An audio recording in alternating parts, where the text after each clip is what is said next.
بسم اللہ الرحمن الرحیم۔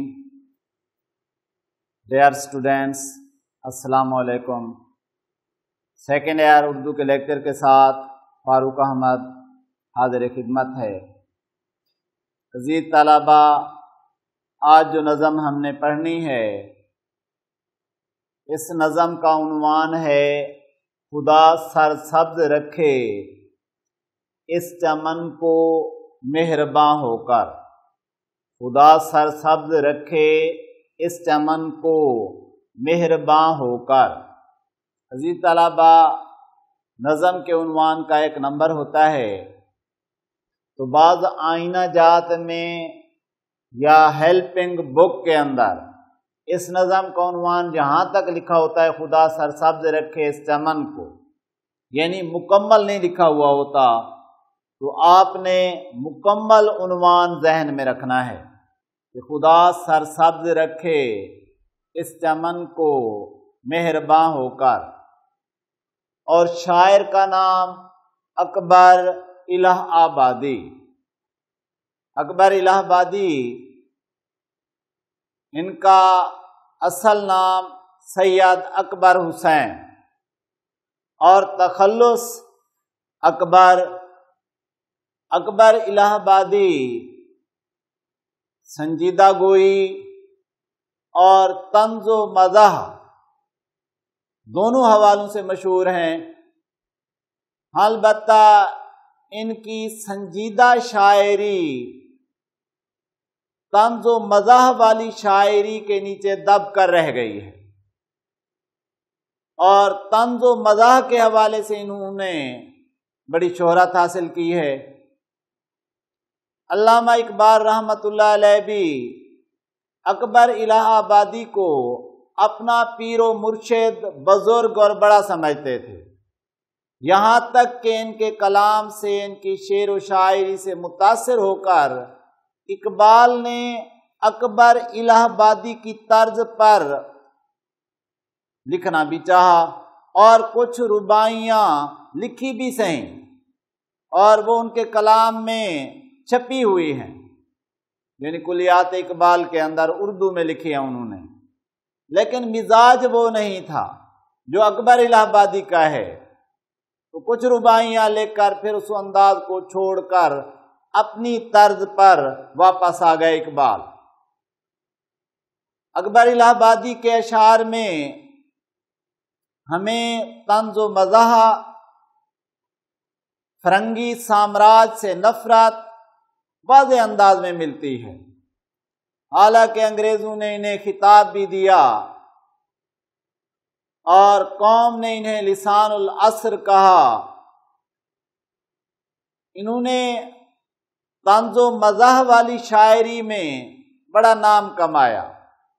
ایک دو شعر مثال کے طور پر میں بیان کر دیتا ہوں۔ اکبر الہ آبادی نے ایک مقام پہ لکھا ہے کہ گھر میں جو کچھ تھا چور آئے لے گئے۔ گھر میں جو کچھ تھا چور آئے لے گئے، بندہ کر ہی کیا سکتا تھا کھانس لینے کے سوا۔ یعنی صرف اپنی موجودگی کا اس انداز میں احساس دلوانا، یہ کمزوری ہے۔ فرنگی سامراج برصغیر پاک و ہند پر قابض ہوا اور ہم صرف ان کے خلاف قراردادیں پیش کرتے رہے، اس لیے کہا کہ گھر میں جو کچھ تھا چور آئے لے گئے، بندہ کر ہی کیا سکتا تھا کھانس لینے کے سوا۔ اکبر الہ آبادی لکھتے ہیں کہ ہم ایسی کل کتابیں قابل ضبطی سمجھتے ہیں، ہم ایسی کل کتابیں قابل ضبطی سمجھتے ہیں جنہیں پڑھ کر لڑکے باپ کو خبطی سمجھتے ہیں۔ یعنی وہ تعلیم جو بزرگوں کا احترام نہ سکھا رہی ہو اور ایک نسل سے دوسری نسل کے درمیان ایک گیپ بن رہا ہو، ایک فاصلہ بن رہا ہو، ہمیں ایسی تعلیم کی ضرورت نہیں ہے۔ ہم ایسی کل کتابیں قابل ضبطی سمجھتے ہیں جنہیں پڑھ کر لڑکے باپ کو خبتی سمجھتے ہیں۔ اکبر الہ آبادی لسان العصر سنجیدہ گوئی میں بھی بہترین شاعری کرتے رہے، اور یہ نظم وطن کے حضور میں خراج عقیدت ہے، وطن سے محبت اور الفت کا ایک بہترین نمونہ ہے، اور منظر نگاری میں بہترین منظر بیان کرنا ہے۔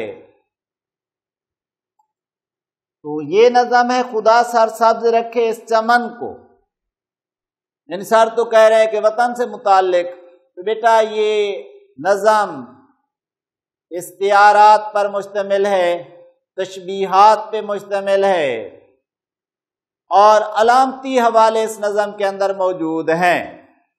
خدا سرسبز رکھے اس چمن کو، یعنی اللہ تبارک و تعالی ہمارے وطن کو شاد و آباد رکھے، مہرباں ہو کر اپنی عنایت سے، اپنی مہربانی سے، اپنی شفقت سے۔ اور اکبر الہ آبادی کے بعض اشعار سنجیدہ گوئی میں بھی ضرب الامثال کا درجہ رکھتے ہیں۔ مثال کے طور پر اکبر الہ آبادی کہتے ہیں کہ ہم آہ بھی کرتے ہیں تو ہو جاتے ہیں بدنام، ہم آہ بھی کرتے ہیں تو ہو جاتے ہیں بدنام، وہ قتل بھی کرتے ہیں تو چرچا نہیں ہوتا۔ رضی طلبہ اب اس نظم کے پہلے دو شعر، تو پہلے شعر میں اکبر الہ آبادی کہتے ہیں بہار آئی، بہار آئی کھلے گل، زیب صحن بوستاں ہو کر، انادل نے مچائی دھوم، سرگرم فغاں ہو کر۔ مشکل الفاظ و تراکیب کی وضاحت میں نے وائٹ بورڈ پر تحریر کر دی ہے۔ کھلے گل، پھولوں کا شگفتہ ہونا، مہکنا، چٹکنا، کھلنا، یعنی پھولوں کا شگفتہ ہونا، پھولوں کا کھلنا، پھولوں کا چٹکنا، پھولوں کا مہکنا، زیب خوبصورتی، صحن بوستاں باغ کا صحن، انادل اندلیب کی جمع بلبلیں، فغاں فریاد پکار۔ اکبر الہ آبادی لکھتے ہیں کہ بہار آئی کھلے گل، یعنی جب بہار کا موسم چمن کے اندر آتا ہے تو پھول کھلتے ہیں، اور یہ پھولوں کا کھلنا باغ کے صحن کے لیے خوبصورتی کا باعث ہے۔ انادل نے مچائی دھوم، سرگرم فغاں ہو کر، اور یہ بلبلیں، یعنی بلبل جسے پھول کا روایتی عاشق گردانا جاتا ہے، تو ان کو دیکھ کر وہ فریاد کنا ہوا، فریاد کرنے لگا، تو یہ ایک شور برپا تھا باغ کے اندر ان کی چہچہاٹ سے۔ اسی طرح جب بہار آتی ہے تو اس سے پہلے خزاں کا موسم ہوتا ہے۔ خزاں کے موسم میں درختوں کے پتے جھڑ جاتے ہیں، باغوں کے اندر ویرانی سی نظر آتی ہے، سناٹا ہوتا ہے، نہ پرندے ادھر کا رخ کرتے ہیں، نہ انسان ادھر کا رخ کرتے ہیں۔ اور جب بہار آتی ہے تو نئی کونپلیں، پھول، پھل، سبزہ، تو یہ ساری چیزیں دل کو لبھا رہی ہوتی ہیں، اور انسان کا جی چاہتا ہے کہ وہ باغ کی سمت جائے۔ پرندے بھی خوش الحانی کے ساتھ باغ کے اندر موجود ہوتے ہیں، پھر چہچہا رہے ہوتے ہیں، اور یہ سارا منظر باغ کا انتہائی خوبصورت لگ رہا ہوتا ہے، جس نے باغ کو خوبصورت بنایا ہوا ہوتا ہے۔ نوح ناروی نے کہا ہے کہ نکھر آئی نکھار آئی، سنور آئی سنوار آئی، گلوں کی زندگی لے کر گلستان میں بہار آئی۔ نکھر آئی نکھار آئی، سنور آئی سنوار آئی، گلوں کی زندگی لے کر گلستان میں بہار آئی۔ انادل نے مچائی دھوم سرگرم میں فغاں ہو کر، یعنی بلبلیں وہاں پر فریاد کر رہی ہیں۔ شاعر نے کہا تھا کہ بہار آئی، بلبل حال دل کہتا ہے پھولوں سے۔ بہار آئی بلبل حال دل کہتا ہے پھولوں سے، اجازت ہو تو میں بھی حال دل اپنا بیاں کر لوں۔ یعنی یہ بہار کا موسم عشاق کے لیے، اہل دل افراد کے لیے انتہائی خوبصورت موسم، جنون اور دیوانگی میں اضافے کا موسم۔ اور اسی کو خواجہ حیدر علی آتش نے ایک مقام پر بیان کیا ہے کہ آندلیب مل کے کریں آہوزاریاں، آندلیب مل کے کریں آہوزاریاں، تو ہائے گل پکار میں چلاؤں ہائے دل۔ تو بہترین انداز میں اکبر الہ آبادی نے منظر نگاری کی اس شعر کے اندر کہ بہار آئی کھلے گل زیب صحن بوستا ہو کر۔ جب بہار کا موسم آتا ہے تو باغ کے صحن کے اندر پھول کھلتے ہیں جو باغ کے لیے خوبصورتی کا باعث بن جاتے ہیں۔ انادل نے مچائی دھوم سرگرم میں فغاں ہو کر، تو باغ کے اندر موجود پرندے، خاص طور پر بلبل جسے پھول کا روایتی عاشق گردانا جاتا ہے، اس کی چہچہاٹ، اس کی خوش الحانی، اس کی فریاد، آہو بکا باغ کی رونق کو دوبالا کر دیتی ہے، باغ کی رونق میں اضافہ ہو جاتا ہے۔ رضی طلبہ شعر نمبر 2، بچھا فرش زمرد اہتمام سبزۂ تر میں۔ بچھا فرش زمرد، زمرد ایک قیمتی پتھر سبز رنگ کا، اور ادھر سے مراد ہے سبزہ، یعنی جس سمت بھی نگاہ جائے تا حد نظر سبزے کا ایک فرش لگا ہوا ہے۔ اہتمام سبزۂ تر میں، یعنی جو تر و تازہ سبزہ ہے، سر سبز و شاداب سبزہ ہے، اس کو ایک بہترین انداز میں باغ کے اندر لگا دیا گیا ہے۔ چلی مستانہ وش، مستانہ وش جھومتی ہوئی لہراتی ہوئی، باد صبا موسم بہار کی ٹھنڈی اور خوشبودار ہوا۔ عزیز طلبہ سیکنڈ ایئر سبق محنت پسند خیرت مند، ہواؤں کا ذکر وہاں پر تھا، تو 3 ہواؤں کے نام وہاں آئے ہوئے تھے۔ وہاں میں نے آپ کو بتایا تھا کہ صبا موسم بہار کی ہوا، نسیم پچھلے پہر چلنے والی ٹھنڈی ہوا، اور شمیم خوشبو میں رچی بسی ہوا۔ ادھر کہا باد صبا، یعنی صبح صبح کی ٹھنڈی ہوا، موسم بہار کی ٹھنڈی ہوا، خوشبو میں رچی بسی ہوا، عنبر فشاں ہو کر خوشبو بکھیرتی ہوئی۔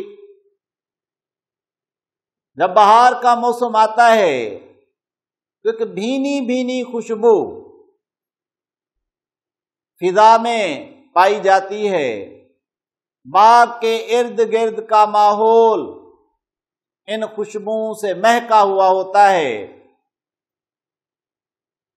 میر تقی میر نے کہا ہے کہ چلتے ہو تو چمن کو چلیے، چلتے ہو تو چمن کو چلیے، کہتے ہیں کہ بہاراں ہے۔ چلتے ہو تو چمن کو چلیے، کہتے ہیں کہ بہاراں ہے، پات ہرے ہیں پھول کھلے ہیں، کم کم باد و باراں ہے۔ یعنی وہاں آپ کو سرسبز و شاداب پتے نظر آتے ہیں، شگفتہ پھول، کھلے ہوئے پھول نظر آتے ہیں، اور کہیں گرد و غبار نہیں ہے، کہیں مٹی اور دھول موجود نہیں ہے۔ تو اس لیے کہا کہ بچھا فرش زمرد اہتمام سبزۂ تر میں، اور چلی مستانہ وش باد صبا عنبر فشاں ہو کر۔ اس شعر کے بھی مشکل الفاظ ادھر لکھے ہوئے ہیں۔ فرش زمرد، فرش زمرد، زمرد کا فرش مراد سبزہ۔ زمرد کیا ہے؟ ایک قیمتی پتھر جو سبز رنگ کا ہوتا ہے، اور فرش اگر اس کا لگا ہوا ہو تو دور سے ایسے لگتا ہے کہ جیسے تر و تازہ سرسبز و شاداب سبزہ اگا ہوا ہے، ہریالی ہی ہریالی نظر آتی ہے، اور مستانہ وش جھومتی ہوئی، لہراتی ہوئی۔ باد صبا، موسم بہار کی ٹھنڈی اور خوشبودار ہوا۔ عنبر فشاں، خوشبو بکھیرتی ہوئی۔ تو شاعر نے کہا بچھا فرش زمرد، یہ منظر نگاری ہے، اور جب ایک شاعر منظر نگاری کر رہا ہوتا ہے تو صاف ظاہر ہے کہ مبالغہ اس میں ہوتا ہے، وہ بات کو بڑھا چڑھا کر بیان کرتا ہے، اور جب بات کو بڑھا چڑھا کر بیان کرتا ہے تو وہ جو بات کہنا چاہتا ہے اس بات کے کہنے میں وہ اپنا مقصد حاصل کر لیتا ہے۔ میر انیس نے کہا ہے کہ گلدستہ معنی کو عجب ڈھنگ سے باندھوں، گلدستہ معنی کو عجب ڈھنگ سے باندھوں، ایک پھول کا مضمون ہو تو 100 رنگ سے باندھوں۔ یعنی جب میں بیان کروں گا اپنی زبان سے تو اس کے سینکڑوں کلر دکھاؤں گا، سینکڑوں رنگ دکھاؤں گا، سینکڑوں نظارے دکھاؤں گا۔ گلدستہ معنی کو عجب ڈھنگ سے باندھوں، ایک پھول کا مضمون ہو تو 100 رنگ سے باندھوں۔